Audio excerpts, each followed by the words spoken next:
Welcome to Salt Session. My name's Kiramode, and today we're going to be talking about card combo values and defensive hierarchies. So I'll start off by saying this is not meant to be a video that covers every single situation you can ever have. What this is meant to be is more of a guideline to understand how to evaluate cards, so that way in the future you can apply it. So I'm going to make a couple videos later that talk specifically about offensive comboing and defensive comboing and how you should approach each one. This video is more so that way you can just understand the values of cards, because one of the things that I've noticed with players is a lot of players just have no clue how to evaluate their own cards. They just, whenever they combo either offensively or defensively, they're kind of just throwing random cards out. And then the decision on whether you negate an attack versus whether you combo out of an attack, that it just seems to be completely random as far as how people do it, and they just play it by feel. And I don't think players, for the most part, are playing it correctly because they have no idea how they should do it. And hopefully this is where I come in. So first off, let's talk about combo values. So for combo values, this is a pretty easy thing because there's only a certain subset of combos. Basically, you have your 5Ks, naked 5Ks, naked 10Ks. You have your Unbreakable Gokus, which are 10K that draws you a card that costs you 1. Your super combos, which is 10K that draws you a card but costs you 0. And then you also have like cards like Sugesh and Android 16, but I'm going to leave those out. So for the most part, it's just 5Ks, 10Ks, Unbreakables, and super combos. So I think one of the problems that players have with those 4 types is that I don't think players fully understand how much better a super combo is in a 5K. And furthermore, I don't think they understand how much better a super combo is in an Unbreakable. The distance between these cards is so far. And a lot of players just sort of think about, like, I've heard a lot of people say, hey, well, if you have Unbreakables and you have super combos, you have 8 super combos. And you just don't. And so I'm going to try to explain why that is. So in short, my personal rule of thumb is that I put 5Ks and 10Ks to be about the same level, and then I put Unbreakables to be above those two, and then super combos to be above that. So here's my general reasoning why, and it's that comboing for the most part doesn't matter in this game. Comboing only really applies in closing situations. That doesn't mean people don't combo, right? You see people will offensively combo all the time, and then you'll oftentimes have the defensively combo as well. But for the most part, when you combo, you're comboing like a little 5K there, a little 10K there. Maybe if your opponent's getting a little too aggressive, you might play like 2 super combos to get out of something, but you're not really laying the hand down. The only time that happens is when you're at 2 life, your opponent swings to the double striker, and they're like, all right, we're going all in. And then you go all in. And that's when combo power really matters. That's when the card value of these cards actually starts to matter. And so I'll explain why I rate super combos just so ridiculously high on my personal scale. So the biggest reason is hand ranges. So let's presume that you're trying to kill someone off. Right, they're at, like, say, their last life. You're going into attack. It's your final attack. You can make this turn. And you're debating, do I dump it all in combo here or do I not? Let's further presume that your opponent has 2 open resources and that they have 6 cards. So you can look at their hand as a range. Like, there's the low end of their range and there's a high end of their range. So in particular, the low end of their range is they could have 6 flutes, right? If they just have 6 extra cards that have no combo power and obviously they couldn't use to negate, then they're toast, right? Like, pretty much anything wins because their combo power is 0. Also, they could theoretically have 4 super combos and 2 Unbreakables. That's kind of ridiculous too, right? So like the absolute top of their range and the basement of their range, those don't really matter. You're for the most part looking at like what's their reasonable high, reasonable low, and then you make your determination from there. So I'm going to leave super combos and extra cards out of this for just a little bit. So if someone's at 2 mana, 6 cards, if all of their cards are 5Ks, which I think most people will agree 5Ks are kind of bottom of the totem pole, their combo potential is 30K. Now, if you put in, say, two 10Ks in place of those 5Ks, their combo range is now 40K. But once you get past that, there actually isn't anything else they can do, right? It's like there's no way to further push your range unless you get to another level of card, right? You have to get to your Unbreakables or your super combos before you can really start pushing past that 40K ceiling on your hand. And different cards have ways of inching you a little bit closer. So an example of this would be, as we mentioned earlier, an Unbreakable Goku. So if I have 6 cards with 2 mana open, and let's say 4 of them are 5Ks, 2 of them are 10Ks, one of those 10Ks is an Unbreakable Goku. If that Unbreakable Goku, we're going to say on average, is going to hit you a 5K, your range is now increased to 45. You also have cards such as Senzu Bean, which some people think of it as a combo card. That card nets you a mana. So in this case, if let's say your hand were 3 10Ks and 3 5Ks, but one of those 5Ks is a Senzu Bean, you're actually able to play all of that. So whereas previously, if your hand were, say, 3 10Ks and 3 5Ks, your effective combo potential in that scenario would only be 35K. But if you have Senzu Bean, it pushes it up to 45. And that's where some of these combo cards that give you a little bit of extra juice, they're almost like adding an extra card. You're putting on a little bit 5K more than you would otherwise be able to put on. An Unbreakable Goku is a good example of this, as is a Senzu Bean. And so part of the reason that I put 5Ks and 10Ks as kind of the same boat is that while a 10K is theoretically twice as good as a 5K, you have to pay a mana for it. And when it's time to lay the hand down, you can't have a handful of 10Ks. If your entire hand, like if you have a 6-card hand of 10Ks, in this scenario, you only have 20K combo. At that point, you'd rather just have a bunch of 5Ks. At the same time, you don't want to have no 10Ks in the deck if you're going to be floating a certain amount of mana throughout the game, because then at that point, you're missing value, because you're just going to be floating a bunch of mana the whole time because you're not able to get that little bit off the 5K. So on average, I put them at about the same. I say, 5K for the most part is always useful. 10Ks, sometimes useful, sometimes they're bricks, other times they're great, and you just sort of don't know which way that card's going to shake out. So on average, I put it to be at the same level as a 5K. But then as you start putting more and more cards in there, that's when they start becoming more relevant. A Senzu Bean, even if you don't get the second attack to get multiple value, simply being able to untap a mana to unlock an extra 10K, that is effectively another 5K that you've opened up in terms of value, because the bean kind of just goes for free on the 10K. You also Unbreakable. If it were just a regular 10K, I would evaluate that as one card, but because the Unbreakable gets you the 5K for combo purposes, it's the one card, as because it takes your 10K slot, but it also gets you a 5K. So I kind of evaluate Unbreakables as 2 cards, just as defensive combo purposes. 5Ks and 10Ks, they're 1s. Unbreakables, they're 2. Now, super combos, I evaluate them as 3 cards, because super combos really fuck with your ranges. So if I'm playing against someone and super combos don't exist, let's say I know all 4 super combos are in their discard, in that same scenario that I said, where they have 2 mana open and 6 cards, the best range they could ever have is not that high, right? Their base range would be 2 10Ks and 4 5Ks to put you at a total of 40K. You can modify that a little bit, so you could say have 4 Unbreakable Gokus and say 2 Senzu Beans, just to be able to play the extra 2 Unbreakables. But even with that, each of those Unbreakables, they're going to say 15, so that puts you at 60, plus the 2 Senzu Beans puts you at 70. 70K is a lot, right? 70K is significantly more than, the 40 to 45K that we would otherwise put someone's top end of the range at. But that is presuming that they have the absolute nuts.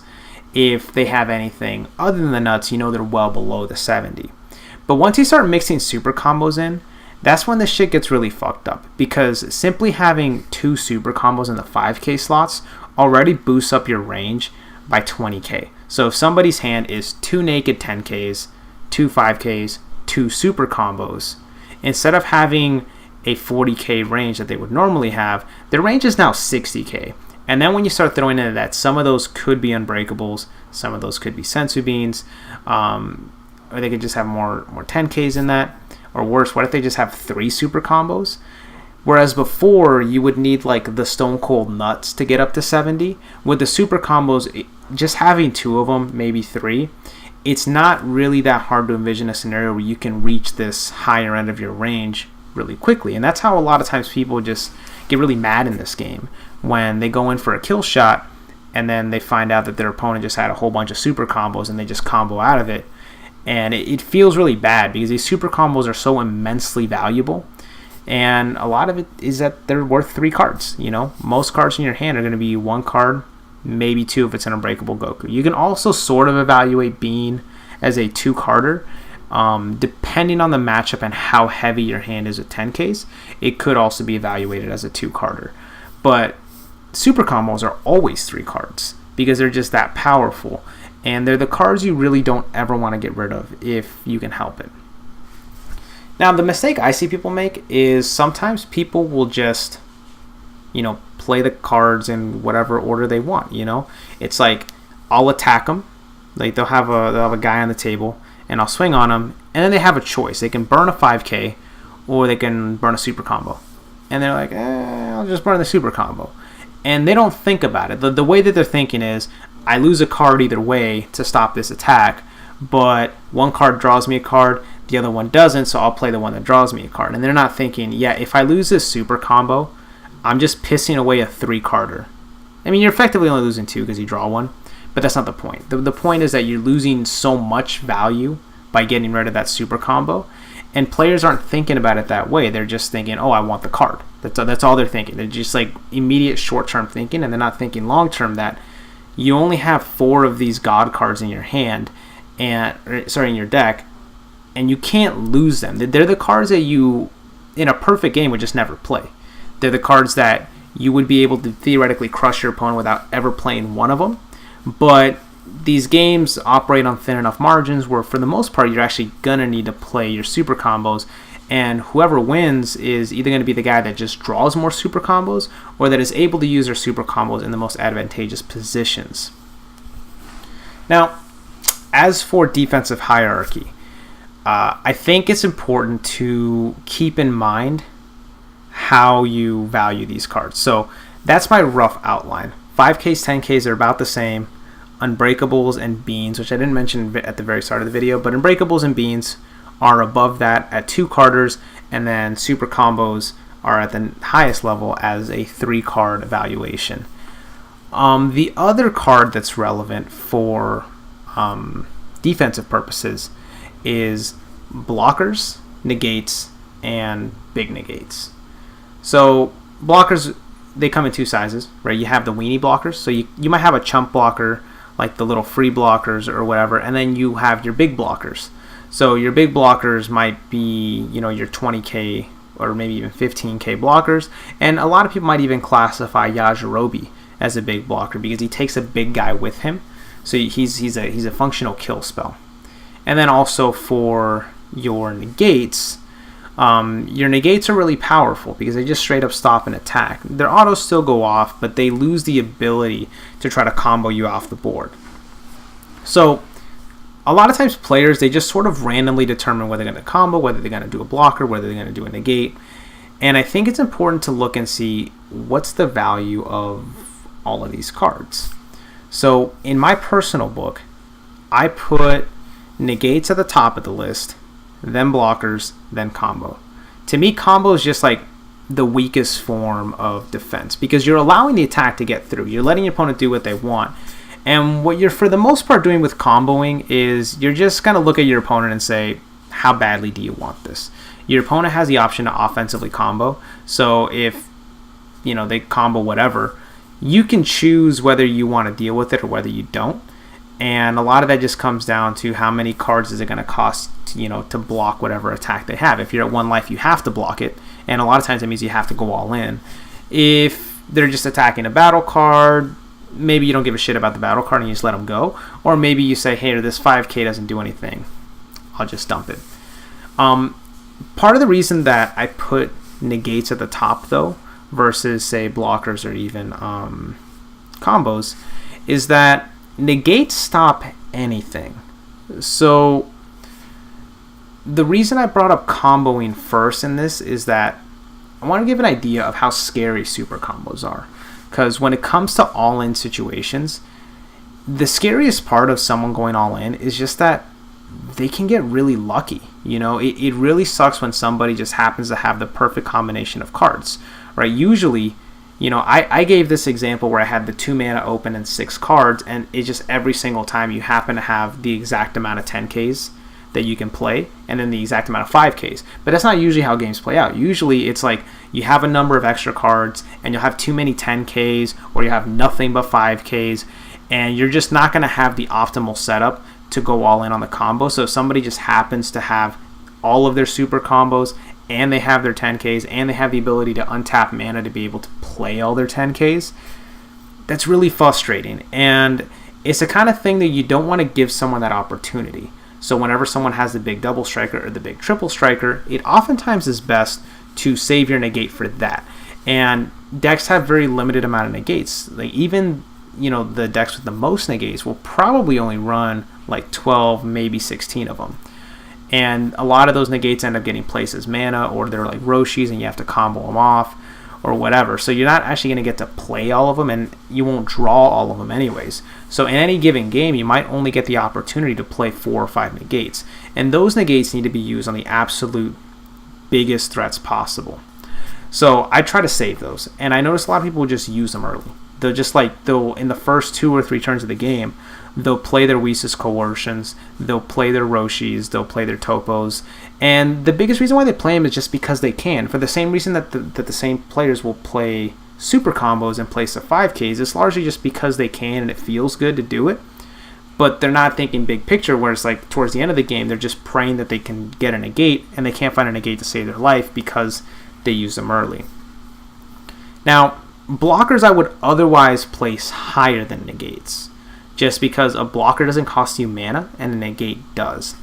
The biggest problem with blockers is that blockers can die. So the only way that you can stop a negate is with a Battering Laser, and a Battering Laser is usually well telegraphed, so you can kind of watch out for that. But the problem with blockers is that you have the blocker on the table, and hopefully he has barrier, but usually won't. So what ends up happening is your opponent, they can catch you off guard by just playing, say, a Banisher Fu, murders your blocker, swings, and now your defensive plan just gets thrown out the window. Or maybe they have what's it called, like some other kill spell that just, you know, kills a couple guys on the board, and then some other guy comes in for cleanup duty. Or maybe they have a card that attacks cards in active mode and pops them off. And so the blockers, there is some real risk in it. In the same way that there's risk with comboing, in the sense that your opponent can just RNG the shit out of you, there's risk with blockers that they can just be stopped. And again, blockers are higher than the comboing, but the negates are at the top, just because the negates are your one-stop solution to just say that attack there is not what's going to end the game here. You know, we're gonna wait another turn, and oftentimes that other turn is all you need to survive. And in particular against decks that are aggressive, those are the decks where you oftentimes need to be able to chain off 2, maybe even 3 negates in one turn to be able to survive, because you're not otherwise going to be able to combo out of anything. And that's especially where hoarding your negates is important. In the same way that you should be hoarding your super combos, you should hoard your negates, and you should be as judicious as you can possibly be with your blockers. But when it comes time to play, right, if someone attacks you, you're going to have to decide, right? You're going to have to decide, okay, well, if they're attacking me and I don't want this attack to happen, do I use my blocker? Do I use my negate? Do I use my my combo power? And for the most part, I would say, if you don't really care, right? If, let's say they're attacking a battle card, you don't really need to protect all that much, let's see the combo, right? Maybe people will be dumb enough to try to offensively combo in a really poor manner, and then you don't have to combo. They just give you a bunch of value. Or maybe they're attacking, a 20k on your 15k, and you happen to have a free Han in hand, or maybe you have an Unbreakable Goku in hand. so you can actually get good value on your defensive combo. So if it's like kind of a low stakes thing, you should always opt for the combo. Or if you watch the previous video, I talk about having a tipping point for life. So usually when it comes to life, you have your tipping point that you'll never want to go below. But even like the life above that, you don't oftentimes want to take it just to have a little bit of buffer room. But if they're attacking you directly to your life, you know, maybe you just let it go through, right? Like, let's see what they do. Let's see if they'll really commit, so that way it's worth it for you to take it. Or if they don't commit, you can oftentimes get away with it by just playing a 5K to deal with it. And as the scales escalate, that's where you get a little more worried, right? So if someone has a really big card that you don't want to deal with, let's say somebody plays the 7-drop Fu, right? So they draw the 2 cards, they got this 25K beat stick. That's where you want to use the blocker. And then if you're getting really desperate, if like, you know, the game's clearly getting to that point where it's going to be decided one way or the other, that's when you start pulling out the direct counters. Now, the last thing I haven't covered here is I haven't covered the difference between a big blocker and a little blocker. For the most part, I actually would say that your big blocker, you should treat it below a 5K. So this is kind of a weird thing, but big blockers, they don't die. So in particular, you have a 20K blocker. You don't want to use your 20K blockers on like 20K and above attackers.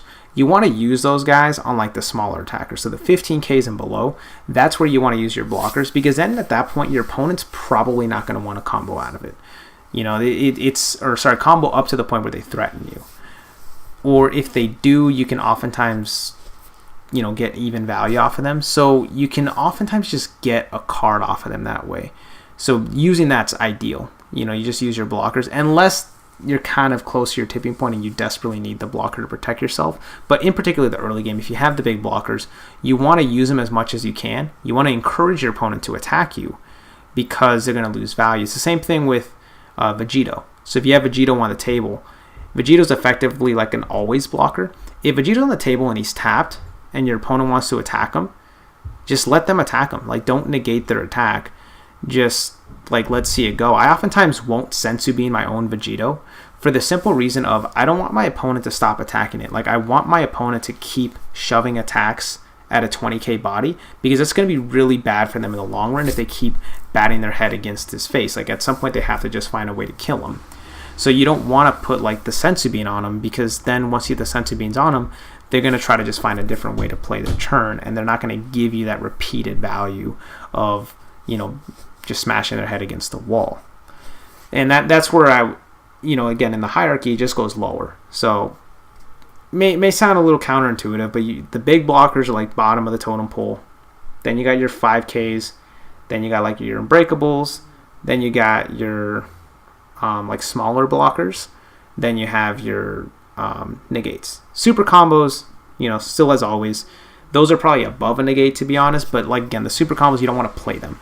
They're only there as a way to make sure that when your opponent decides to really like reel it off, that they're just going to hose you entirely. And one final point on this, and it comes to the value of the cards themselves. So as you know, 5Ks and 10Ks, they're not combo cards in a vacuum. You know, they have bodies attached to them. Now, a lot of times those bodies don't matter, in particular the early game cards. So if you have a bunch of self-awakening cards that are 5K and you're already awakened, they're all effectively worthless. They just become combo cards, and they become, again, the lowest part of the totem pole. But oftentimes with the 10Ks people generally don't want to get rid of because they tend to be your strongest cards. You know, a Kefla is so incredibly valuable as a card on the table. You probably don't want to combo her off as a 10K. And it's the same thing with your 7-drop Fu. You probably don't want to combo him off. You probably don't want to combo off your 5-drop Beerus. You probably don't want to combo off your Dragon Fist. Like so when a card's that powerful, and they're sort of your cards that you need for being on the table, then you can evaluate them differently. And this kind of comes back to not taking this as a be-all solution to every single combo situation. It's just more of a guideline. Like, if you're going to try to decide which cards to use, you should just think of that ahead of time, right? your big giant blockers, that's your first line of defense, then your combos, your next line, then your weenie blockers, then your negates. And if you think about it that way, it'll just make decisions on the table a lot easier once you have that rough guideline. And then also, if you think of each super combo as 3 cards as opposed to 1 card that draws you a card, you'll be a lot more hesitant to, combo off a card, because you don't have to be an experienced card player to understand that you don't want to lose 2 cards, right? So whenever people are deciding to combo, people will always lose the 1 10K over 2 5Ks. And at that point, it doesn't even matter what the 10K is and what the 5Ks are. You don't want to lose 2 cards for 1 card. You always would rather use 1 good card than 2 bad cards in 95% of the time. And that's the same thing with the super combos, right? Like your big super combos, they're so immensely valuable that you don't want to let them go. And even Unbreakables, you kind of don't want to let them go either. Those are 2 for 1 card, so you kind of want to be more careful with those. And your negates, you want to be extra careful with, because they can just stop the biggest thing. Sometimes you'll have a 25 or 35K attacker coming at you, and that's before they combo. So when that's happening, that's where you definitely want to negate. You don't even want to try your hand at being able to super combo your way out of that. Like, that's where you just want the hard stop, because you want to take no chances, and it's your best way to deal with it. Whereas in other parts of the game, you're just like, here, let's just dink off these 5Ks. So I hope that helps. And I'll be referencing this a lot in my future videos on how to combo defensively and how to combo defensively as well. So, I'm Kiramode. This is Salt Session. See you next time.